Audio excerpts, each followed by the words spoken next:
Okay, so we are starting alkenes, and last class we discussed alkanes, in which we have studied physical properties of alkanes, such as like are they gases, liquids, or solids. It depends upon the intermolecular force of attraction.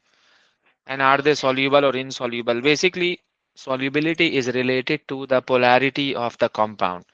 If the compound is polar, so we would say that the compound would be soluble in water.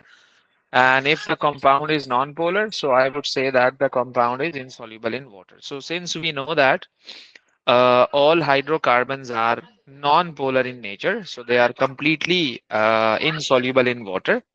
And and of course, we cannot predict the melting and boil. Like we can't say that the melting and boiling points are higher or lower because it depends on the total number of atoms.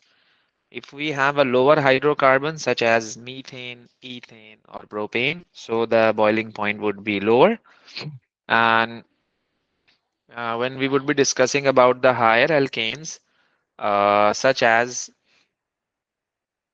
butane, pentane, hexane, heptane, so the boiling and melting point would be higher. Same goes for that. Let's suppose if I have to discuss, I have to tell about the state. Is this gas, liquid, or solid? Again, I would be looking at the total number of atoms. If the total number of atoms are lower, means that the IMF is lower. And if the IMF is lower, so I can say that the substance is going to be gas. So as the number of atom increases, so in the same way, I would say that the it would be converting from gas to liquid and then liquid to solid basically. So all the physical properties you will see in alkenes, it would be the same. So in alkene.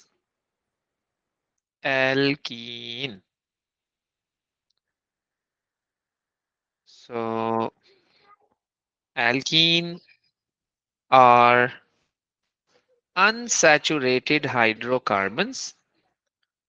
They are unsaturated hydrocarbons. Why they are unsaturated hydrocarbons?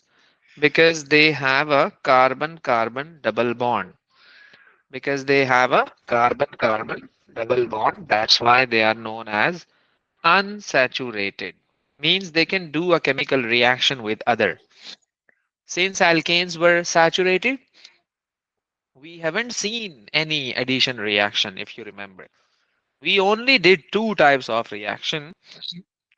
Number one is combustion reaction, and number two is free radical substitution, not addition. But in alkene, we will do an addition reaction since they are like unsaturated hydrocarbons. And then the general formula for alkene is CnH2n, of course. So the general formula for alkene is going to be CnH2n, where N means the number of carbon atoms. Where N means the number of carbon atoms. So let's say we have few family members of alkene. You know, alkene doesn't start from methane. Of course, methane is not possible.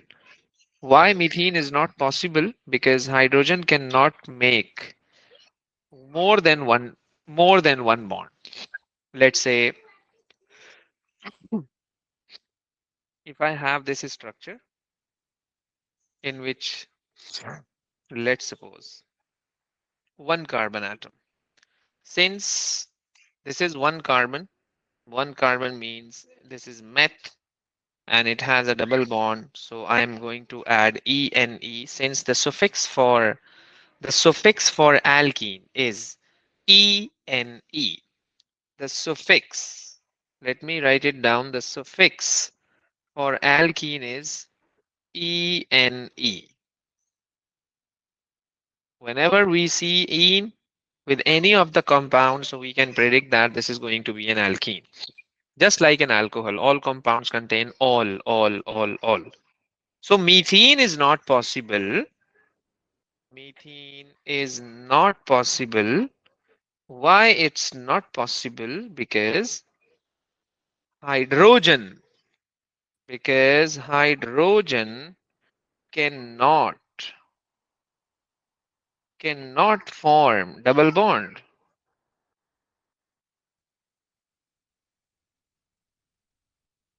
You will never see that in any of the compound hydrogen has formed a double covalent bond. It's not possible. Hydrogen has only one electron in its outer shell. It can only form a single covalent bond to complete its outer shell, and that's it.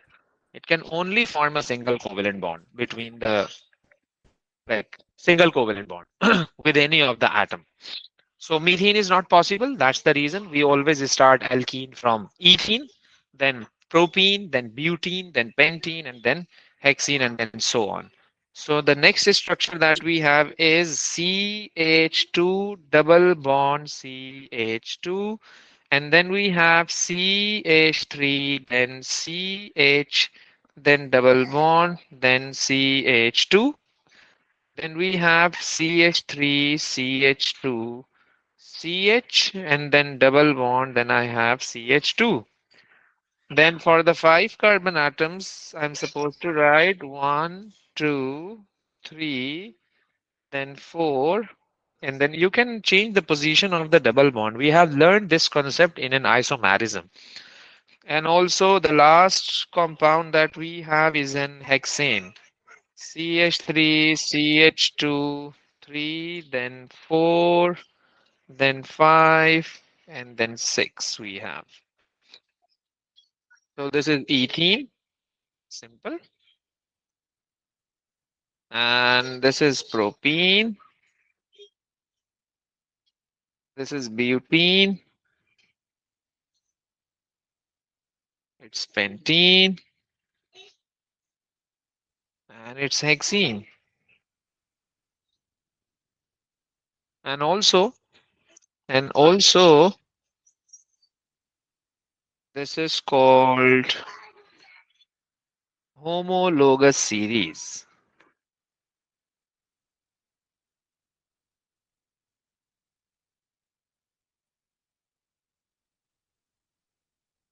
This is called homologous series as the general formula is same for all.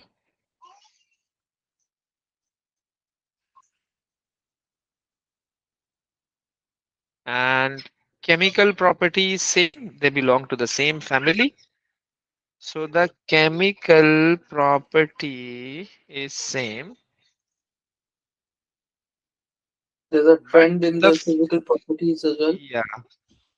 So the physical property is different. Why physical property is different? Because they all have the different number of atoms.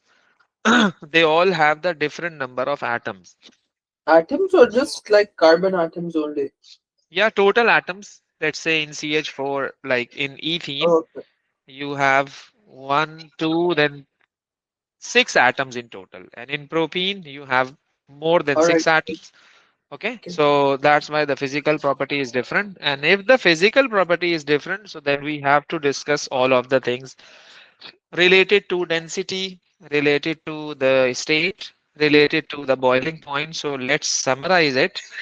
Since we know that as the number of carbon atom increases, so as a result of this, the boiling point will increase. Number two, the solidity will increase. Number three, the density will increase. Number four, volatility will decrease. Volatility will decrease, and also uh, solidity means that if we have less number of atoms, so means that weak IMF means it's going to be gas, and then as the number of carbon increases, so it's going to be solid. or they are completely insoluble in water? They are insoluble in water since alkenes are also non-polar. Same as alkane, like they are non-polar.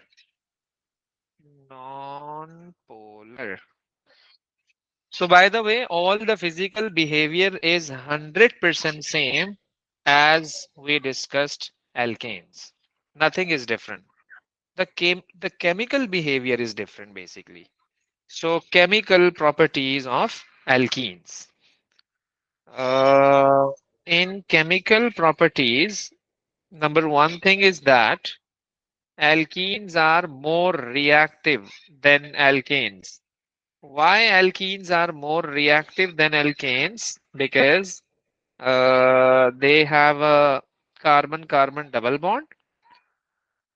Carbon-carbon double bond, let's say, let me explain it. Uh, Alkenes are more reactive. Alkenes are more reactive as it has a carbon-carbon double bond carbon-carbon double bond in which one bond is sigma and one bond is pi. This is sigma bond and this is pi bond. Since we know that pi bond is a weaker bond, pi bond is a weaker bond as this bond is by the formed by the sideways overlapping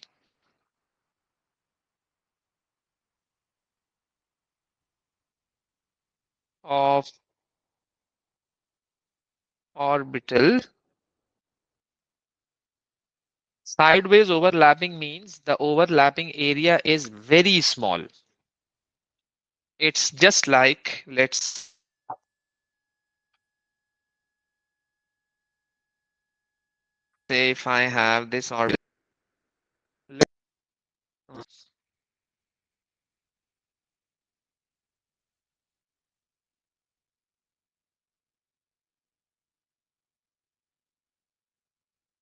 this is called sideways overlapping, in which this is the overlapping area, in which this is the overlapping area that is very small. Do I need to know these This pi and is the, bonds? I'm telling you the reactivity basically, why this is more reactive and why alkane is less reactive.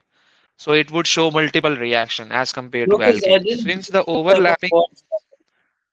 That's why yes, let me we tell you didn't one have more the. thing in this. Basically, if you can see the, because in your specification, Oxford AQA, they have mentioned that center of high electron density. I'm going to come over there basically. Overlapping Alright. area is very small since, so that's why the bond can be broken down easily. So this is the reason it can show multiple reaction and it can show addition reaction as well. Then we can also explain this on the basis of electron density. Like mean to say, when there is a double bond, when there is a double bond, let's say like this, it means that, this is called, what if I ask, what if I ask about the total number of electrons between the carbon-carbon atom? So you will say that there are 4 electrons shared between the carbon atoms and when there would be a single covalent bond between the carbon-carbon atom. So single covalent bond means there are only two electrons. When there are only two electrons, so I can say the electron density is lower. But right now, if there are four electrons between the carbon-carbon atoms, so I would say that the electron density is high. Electron density is high between the carbon-carbon atom. I have represented this electron density by the yellow color, which shows that there are more electrons between the carbon-carbon atoms. So there is more electron density. So, so then what if we have an high electron density? So what is the relation of electron density with the chemical reaction? The answer is any positive substance, I mean to say electrophile, can attack on this high electron density. So I would write as a result, as a result, any positive species can easily attack, any positive species can easily attack on the carbon-carbon double bond area. Therefore, this is more reactive. Therefore, this is more reactive.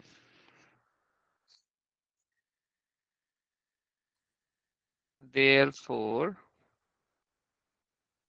alkenes are more reactive.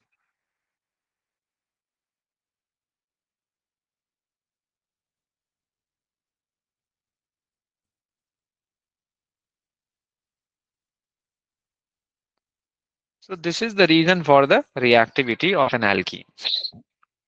And also, then we are starting some chemical reactions in which we can represent that the alkenes are more reactive in reality.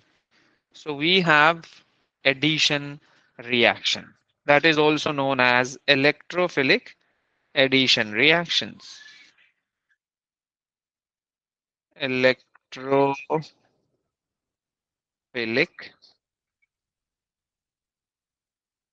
addition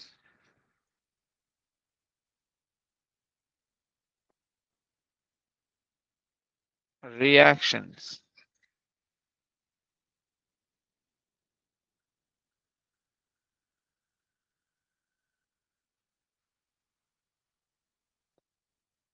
Before going to start electrophilic addition reaction, um, we must know about the term electrophile. Electrophile.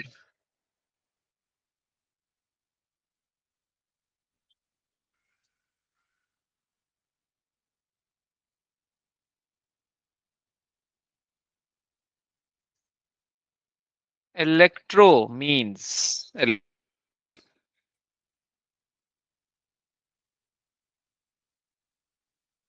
electron, and phile means loving, attraction, affinity, affinity towards electron, affinity towards electron. Okay, so something which accepts electron pair is known as electrophile. In the same way, when we used to discuss nucleophile, so nucleophile means nucleus loving. Like we used to define nucleophile as the substance which can donate a pair of electron. But electrophile is just opposite to the nucleophile. So I can define electrophile as electron pair acceptor. So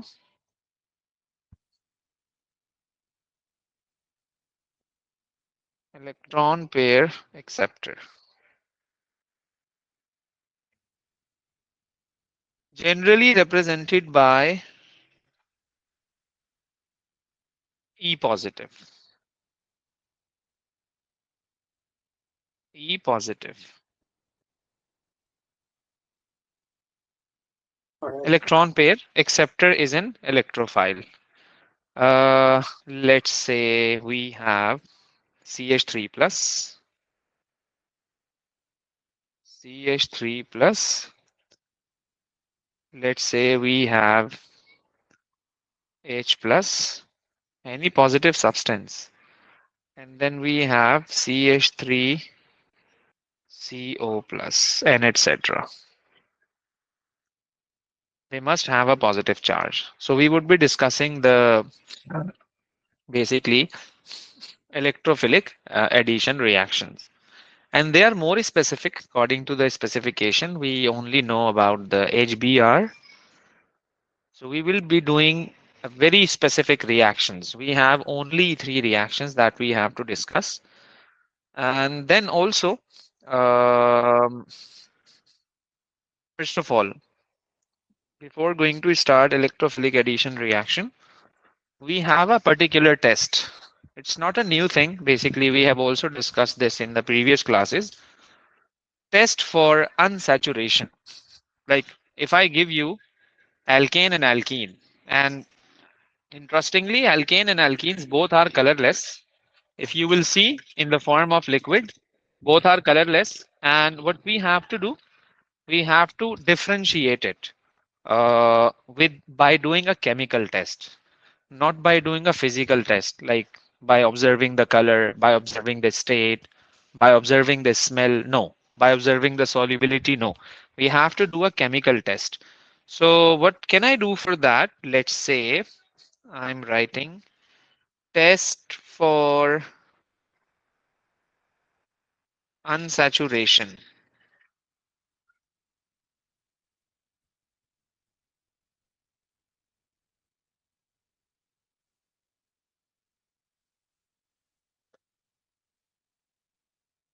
So means that to differentiate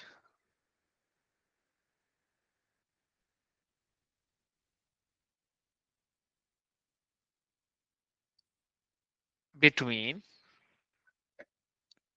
alkane and alkene. So I would be taking a test tube like that.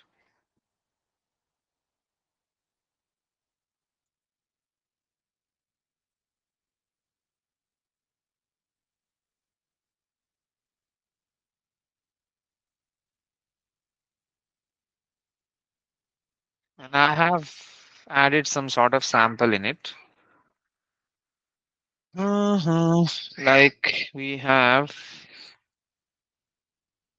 this is the sample that we have.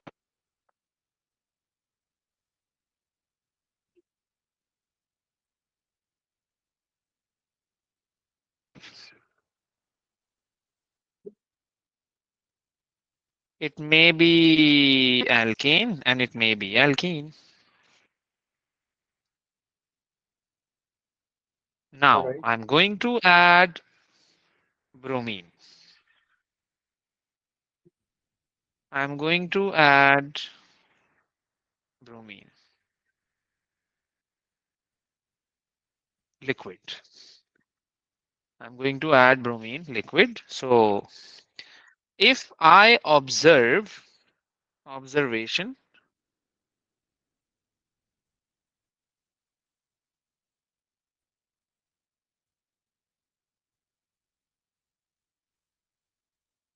observation is if bromine decolorizes,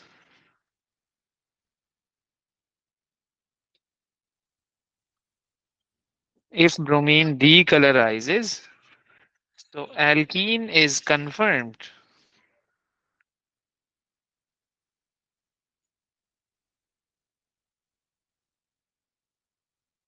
So alkene is confirmed in the presence of alkene. bromine would be changing its color from orange to colorless. So we generally write bromine decolorizes. But when the examiner would be asking sometime from and then to, from and then to. So we have to write down the color, initial color as well, and also the final color as well. Okay, like from orange to colorless.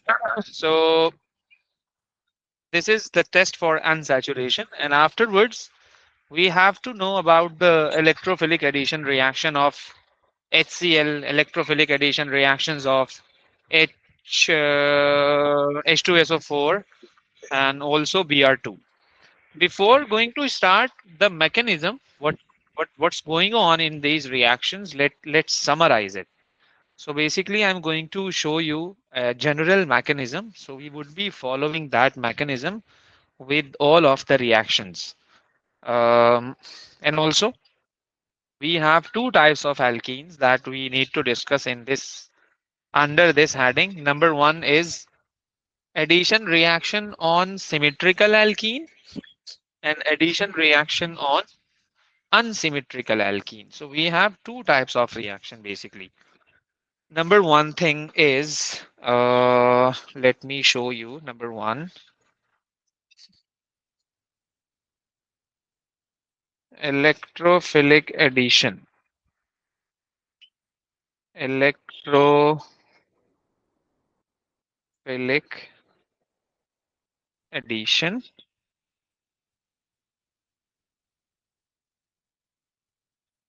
in which uh, I'm writing this reaction. I'm taking a very simple alkene that is ethene, CH2, CH2. It's reacting with AB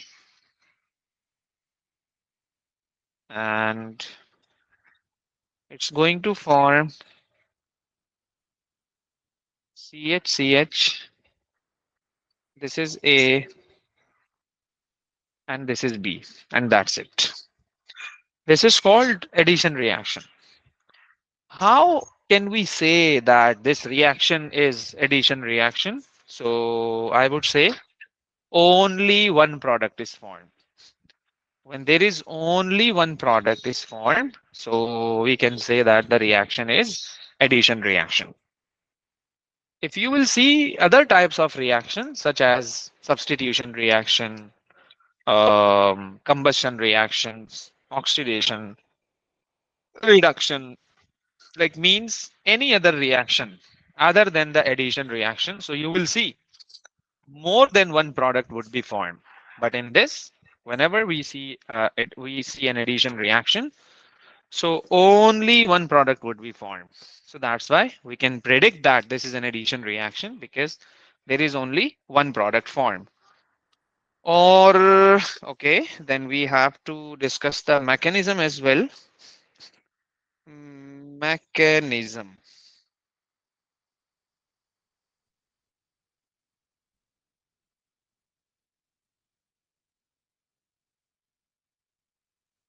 Mechanism.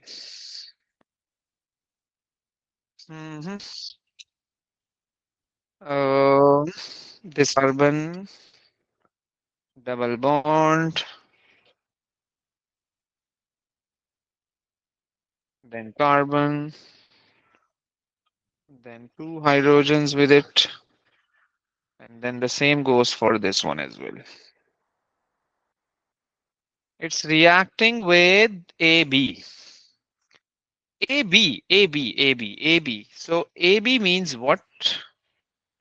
AB means that it would be having a partial positive charge and it would be having a partial negative charge. In short, this is polar because polar means what? They have different elements with different electronegativities. The one which is less electronegative would be having a positive charge, and the one which is more electronegative would be having a partial negative charge. So it depends on the electronegativity value. On the basis of that value, we can only decide that this is polar or non-polar. So you will see in the mechanism, and we will be reacting this alkene with bromine, like Br and then Br. This is very important concept. So I can't say always in all of the cases this compound is going to be polar. No, bromine is non-polar. So when we do chemical reaction with bromine, bromine is non-polar. When bromine is non-polar, so how we will be writing down the partial charges on the bromine since it's non-polar? And without putting the charges on bromine, we can't show a mechanism. How I would say like the positive species attacking on which side of the hydrocarbon? We can't decide, we can't predict until or unless we have a charged species. So that's why I can say in case of non-polar molecule, I'm talking about this AB because AB may be polar and it may be non-polar. So I'm giving you an example when this is going to be non-polar, means there is no charge. In that case, basically, let me tell you one thing. In that case, when AB is non-polar, when AB is when AB is non-polar, such as that is bromine, Br2, that is this one. So, you know, when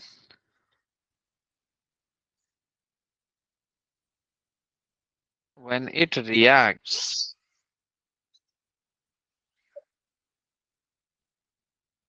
with alkene,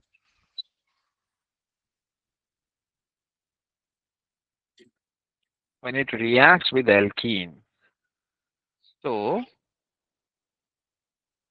the high electron density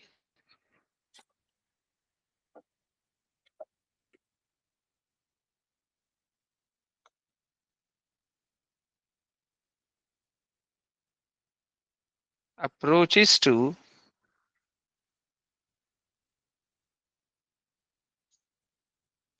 bromine.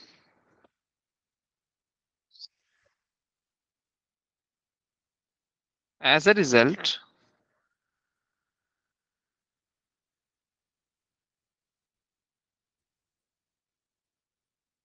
polarity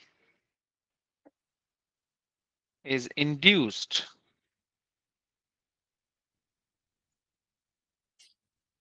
due to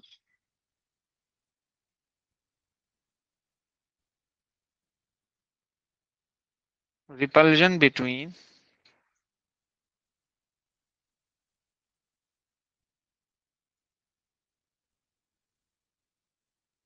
high electron density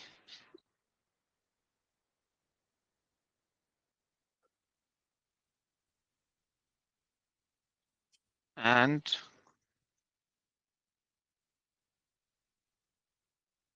so as a result,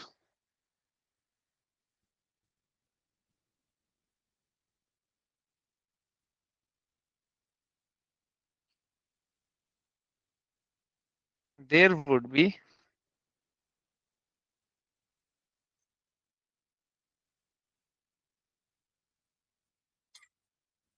unequal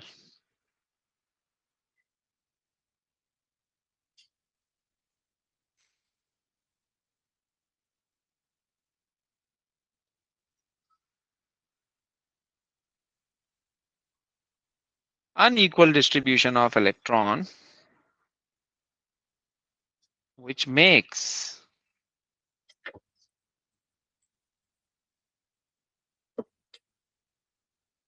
bromine polar.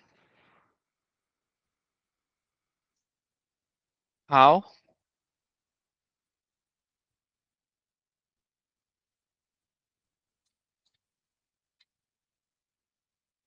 This is bromine when it's individual, alone.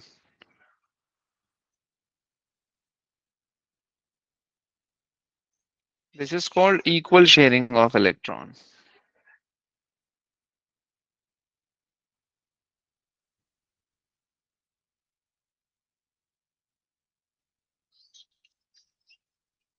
As a result of equal sharing of electron, or I can say the distribution,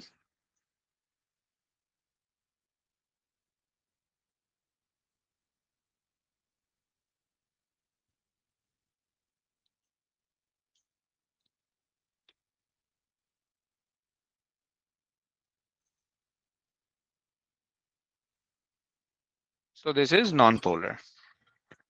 But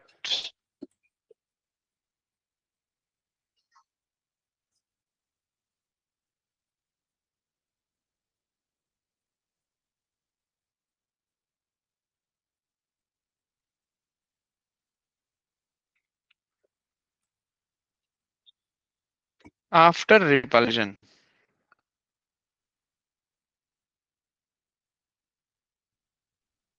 so bromine looks like that.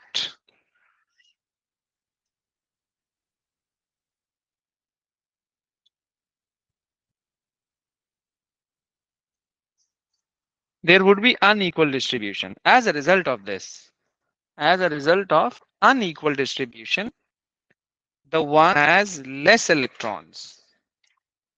The one which has less electrons,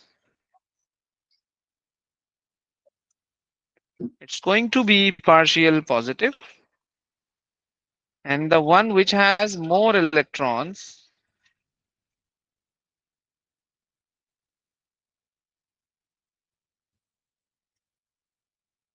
it's going to be partial negative. So it was not initially polar. The polarity is induced in the presence of the carbon-carbon double bond. So this is why when something is alone, individual, with no relative, nothing is there. So the compound is going to be non-polar, such as chlorine, such as bromine, or other than this, we can say methane, ethane, propane. When they are individual, they are non-polar. In the same way, when you are going to react these elements with any of the species that has an electron, that has a high electron density, so as a result, for sure there would be a interaction between the two molecules. Let's say in this case, ethane. Ethene is reacting with bromine. Initially, it was non-polar, but during the reaction, the polarity will be induced. You can see the one got a partial positive charge and another got partial negative charge. So the theory behind it, to make it unequal distributed. So who is the responsible for this one? Of course, the electrons of ethene. I mean to say the pi bond. So okay, then the double bond is attacking on the partial positive A. The double bond is attacking on the partial positive A. Since it has a partial positive charge, it needs an electron. It's an electrophile basically. It's an electrophile. So the double bond, like double bond means two electrons. One bond is equal to two electrons. So this is an electron. These are called double bonded electrons. Basically, it's a pi bond. So these electrons will be attacking on this A. Why? Because A has a partial positive charge. Since we know that AB, AB means what? A can only make one bond. In reality, let's talk about that it's an HCl. To make it more clear, let's say it's an HCl. So H is different and Cl is different. It's an HCl. So you can see one bond means there are two electrons. One bond means there are two electrons. And they have different atoms. So I would write partial positive and partial negative. Why? Because chlorine is more electronegative. It would be pulling electrons towards itself from the hydrogen atom. As a result, HCl becomes polar. So the double bond will be attacking on the partial positive A. Since we know A cannot make more than one bond, like in this example, H can only form one bond, not more than one bond. To complete its valency, this bond has to broken down. Otherwise, if you are not going to do so, so means that the B can also make more than one bond, and the A can also make more than one bond. But in reality, this is not. They can only form one bond.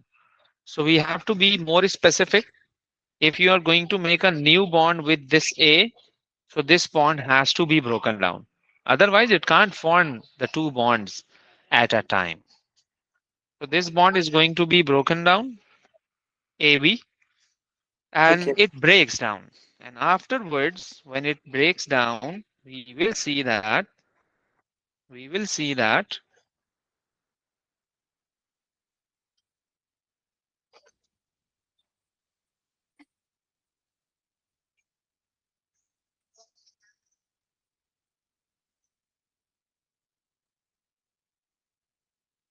okay, um, A is attached over there, and this side become partial, and this side become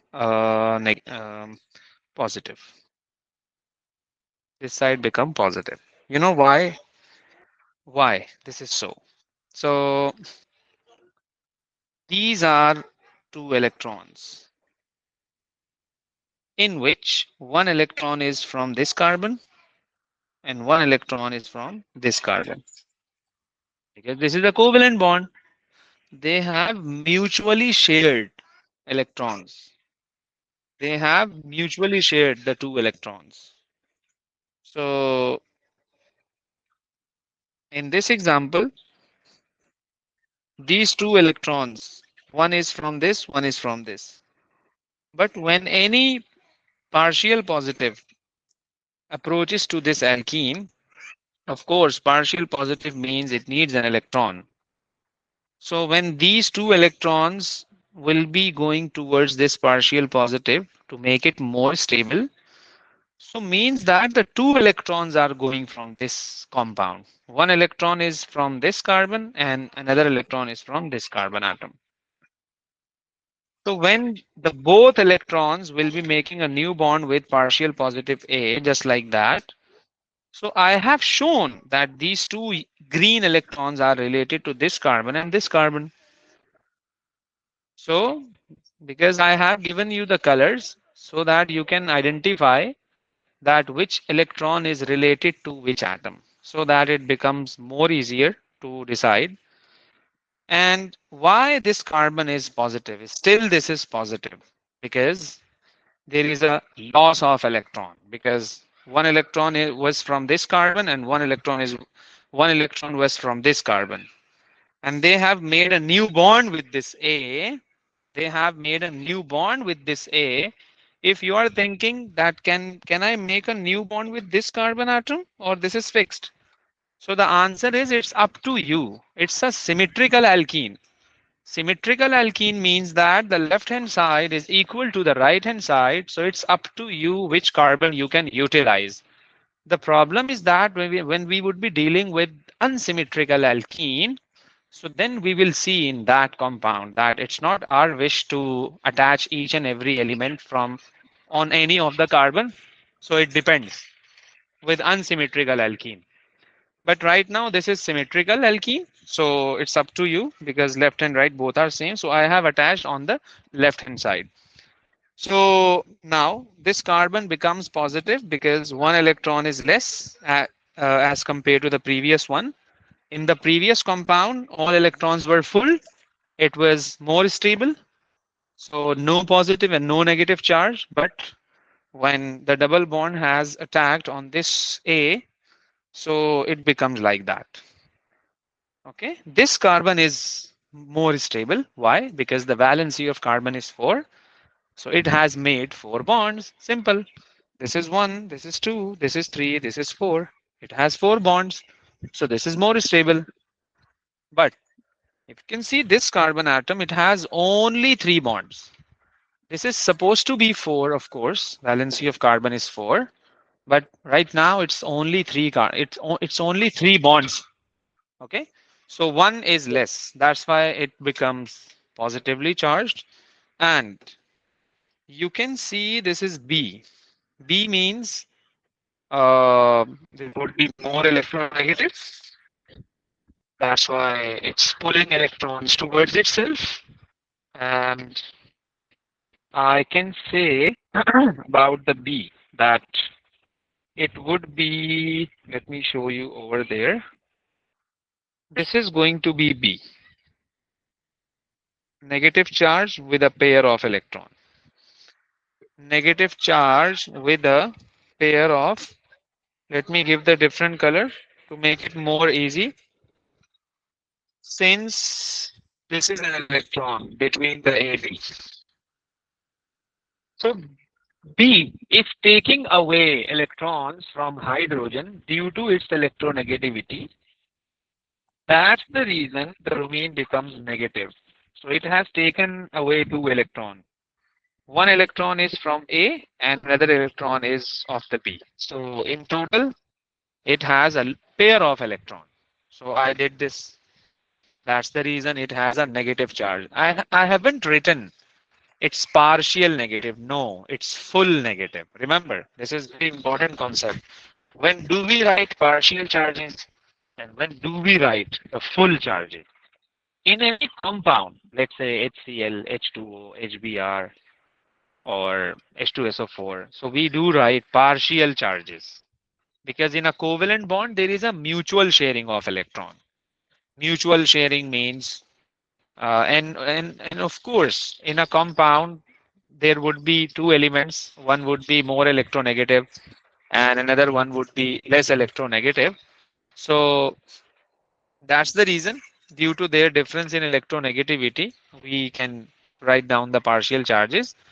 But when alkene has attacked on this partial positive A, and since A can only make one bond, B can only make one bond, it cannot make the second bond. That's why it has to be broken down. At any cost, it has to be broken down to fulfill its valency, to make it more stable. So that's why B has taken away electrons and B has been separated. Now B has a lone pair of electron as well and B has a negative charge as well. Now what it can do, it would attack on the positive charge of the carbon atom, and as a result of this, it would be forming a compound, a product that is carbon, then carbon, or then we have carbon, then single carbon.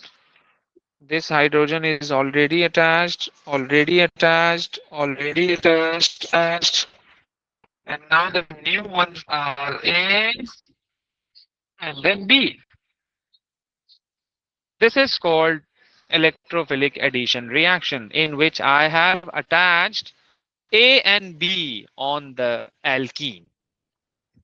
This may be ethene, this may be propene, this may be butene, this may be pentene, this may be any of the alkene according to the syllabus requirement. So I have generalized it. When they will be asking about HCl, so I would be replacing AB into HCl. That would be more easy. That would be more easier, of course. So this is the mechanism how it works. This is the mechanism how it works. And by the way, this is symmetrical alkene. This is symmetrical alkene. Um, this is symmetrical alkene. When the left hand side is equal to the right hand side, the base is the double bond. We are looking at the right and left side. of the carbon-carbon double bond. If this is so, like the left hand side is equal to the right hand side, so I would say that this is going to be symmetrical alkene. And for unsymmetrical alkene, this would be very easy because we are not supposed to think about more than one product, and you can attach electrophile on any of the carbon atom. Let's say if I have this compound CH3, then C, then C, then CH3, and of course taken two like that.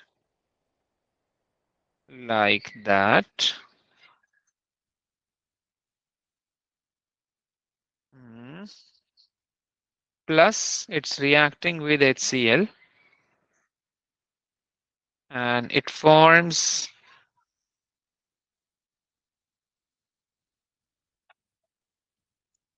like that.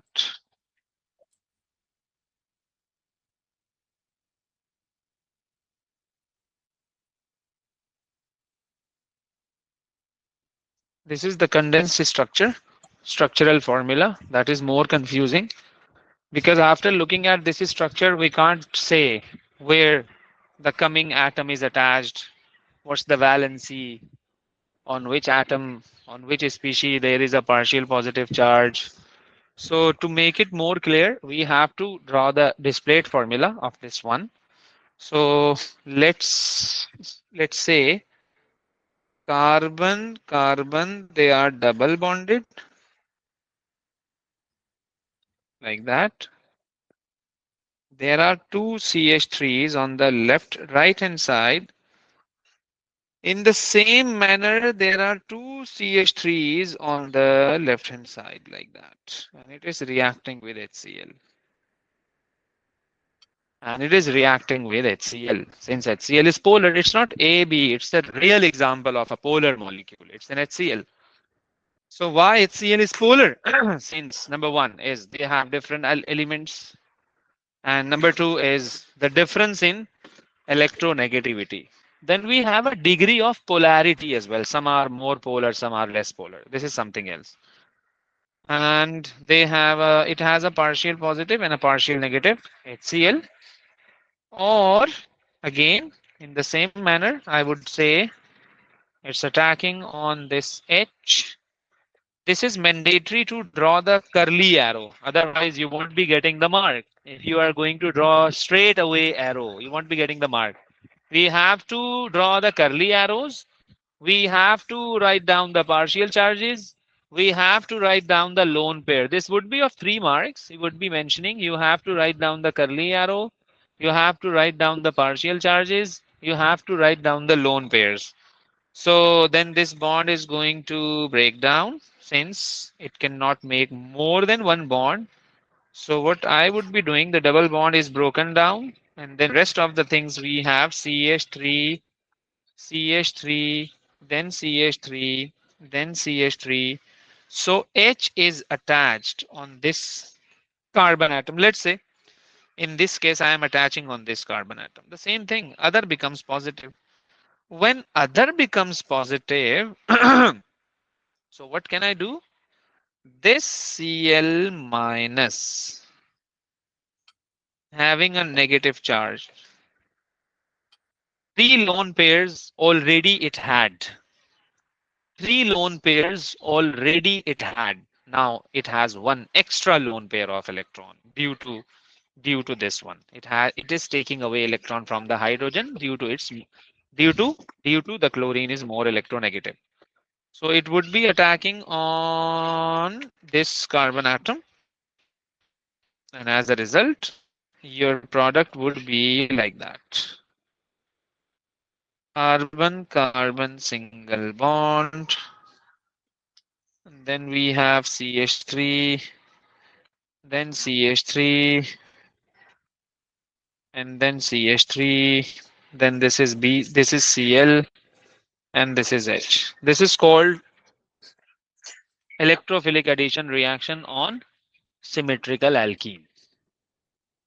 Or we can also do skeletal formula like that. Let's say if I have tertiary and but the double bond is over there like that. This one, and this one. This is reacting with HBr. Again, the same thing, partial positive, partial negative. The double bond is attacking on this hydrogen and it's taking away electrons since it's more electronegative. So I'm going to copy this one like that. Going to remove the double bond over there. So the hydrogen is attached and other part becomes positive since it's a Br minus having a negative charge. It would be giving its lone pair to this positively charged atom and afterwards it would be like that, like H is attached on the first carbon atom and bromine is attached on the second carbon atom. Again, this is an electrophilic addition reaction mechanism. Simple. So you will see multiple examples with different alkenes. And when he would be asking the mechanism, so they would be giving you only one carbon-carbon double bond. Otherwise, for other questions, you will see dienes as well. You will see trienes as well, basically. Okay.